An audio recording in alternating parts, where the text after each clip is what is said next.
You are now tuned into the Unknown Empress podcast. Let's get up, wake up, and let's dive in. Welcome to the Unknown Empress podcast, and I am the Unknown Empress. Today's episode, we will be discussing solutions and resolutions. As 2019 year close and we prepare for 2020, the year of perfect vision, make sure your New Year's resolutions is in fact a solution to the battles we struggle with all year. So that next year we can have clear visions and make remarkable progress to our yearly goals. So you may be wondering, how can we make remarkable progress for our yearly goals? Let me tell you how. There are 4 things you need to know about making the best solutions for the new year. Make yourself a priority. Stop trying to please others. This is a big deal because we live in a pleasure-seeking, pleasing society where everyone wants to be satisfied and everyone wants their needs met. However, people don't always put themselves first in their desires. They put others first. But sometimes we have to put ourselves as priority. What do you need? Making yourself a priority in 2020 can help make your visions clear because you'll start conquering those things that you desire instead of what others desire for you. When you put yourself a priority, then you can then pour into others. But if you're constantly pouring into others, then who's going to pour into you? Who's going to fill you back up? That's why making yourself a priority is essential to making great visions for 2020. Number 2, don't be afraid to try new things. Being afraid to change can hinder your growth. When you're afraid to go after new things and tread in new territories, then you're stuck in a stagnant place. And you're doing the same old things that you're used to or that you're accustomed to because you don't think that you can exceed or excel in other things. Don't be afraid to change, because if you're afraid to change, then you'll be consistent with doing nothing. You won't max out your full potential. You'll stay in the barrier that you're comfortable with, and you'll never know what new heights you can conquer and what new dreams you can put together and bring to life because you're too afraid to go after new things.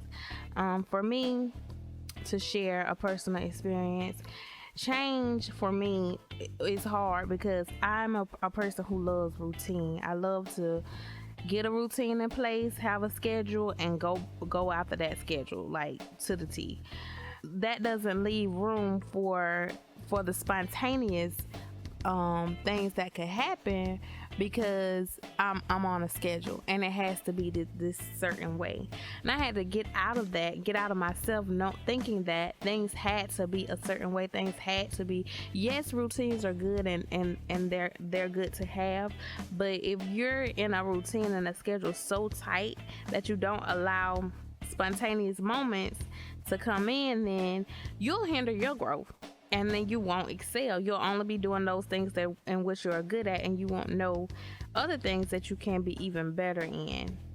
So that's the second thing. Don't be afraid to try new things. Look forward to tomorrow. If we're stuck in the past and we're stuck in things that have happened to us, and we're stuck reminiscing on how hard things were, then how can we move forward in the future? 2020 is supposed to be the year of perfect vision. How can we move into our perfect vision if we're looking behind, if we're stuck in the past? Making sure that you're planning for tomorrow, making sure that you're putting things in place for tomorrow helps us to be better people. We want to be our best people ever. We want to be our best persons. We want to put on our best faces and move into the best possible situation, the best possible situation for ourselves.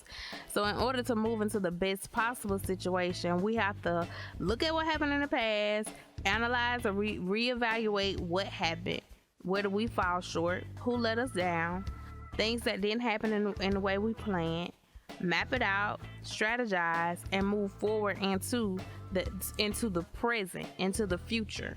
We can't stay in the past. My past won't haunt me. My past won't hinder me. My past won't keep me down and keep me in shackles. My past can help me make a better tomorrow.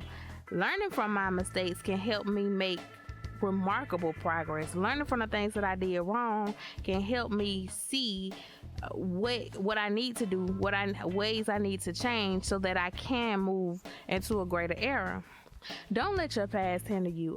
Whatever your past may be, don't let your past stop you from going further.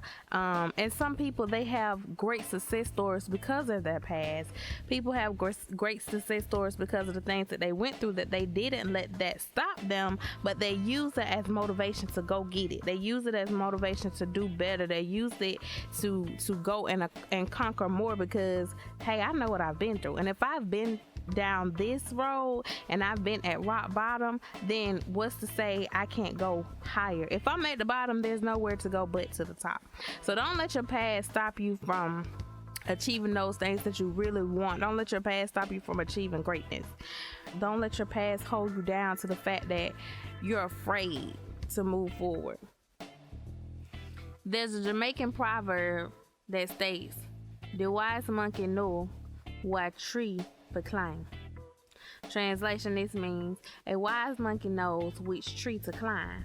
Set achievable goals and create a plan to attain them. Plan out the things that you want to do so that you can achieve those goals.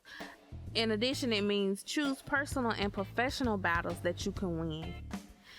Fighting battles that you know you can win, fighting battles that can put you in a better position, are the ones that you should pursue. Sometimes we do things to prove a point for others, and proving a point isn't always the ideal goal. Choose personal and professional battles that you can win. Choose your battles wisely. Number 4, be your own biggest cheerleader. A lot of times we support other people better than we support ourselves. Support yourself before supporting others, making sure that you're rooting yourself on, making sure that you're telling yourself you can do it, you can accomplish it, you can go further, you can do anything that you want to do. Making sure that you're cheering yourself on can help align the visions that you have for yourself. Number 5, don't overreact or overthink. How many times has something happened where we overreact in a situation and we're outside of our character? Or how many times have you had a conversation and then days later you're replaying that conversation back in your mind? Often we overreact and we overthink. Let's leave that in 2019. I know a guy who will play back a conversation that he and someone had weeks or months ago. And it's not healthy. And I say all the time, how do you remember that? Why are you still thinking of this?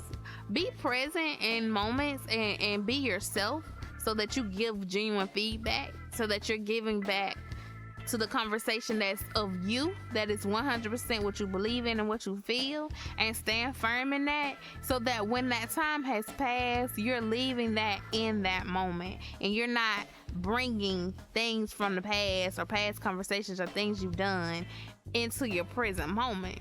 Because if you're being your genuine self, then you know that what you said and what you gave was what you believe and you stand in it. Don't overthink things to the point where it causes you to be in an unhealthy mental space. It's not good.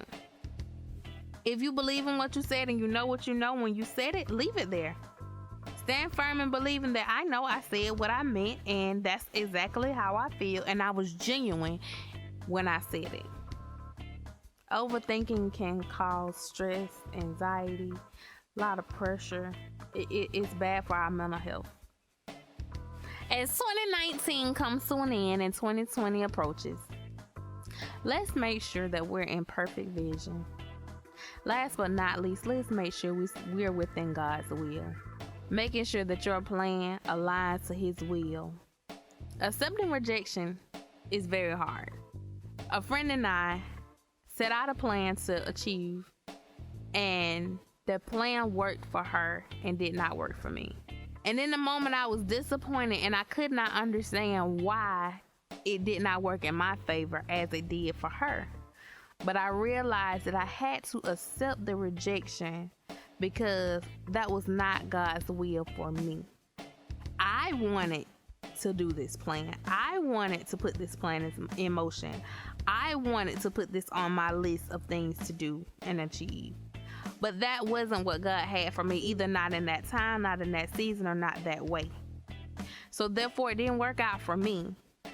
And in my disappointment and in my sadness, I heard God say, accept the rejection. Because it was for her. It was her goal. It was her vision. It was her plan. It wasn't for me. And if I move outside of God's will, then that means I'm not working on the plan God has for me. I'm working on my own plans. And we always want to be sure that we are within God's will. What He wants us to do, the plans that He wants us to put in motion and to bring to life. Accept the rejection. Accept the job that ended. Accept the door that was closed. Accept the not right now. Accept the fact that God will bring to you what is for you. Rejection isn't always bad. It's not always the end of the world. It just means something greater is in store. And we're looking for greater in 2020. We're looking for the best when we're looking for perfect vision. So use these tools, use these tips so that you can align for perfect vision of 2020, so that you can make remarkable progress next year, so that you can achieve higher things than you did this year, and so that you can go further.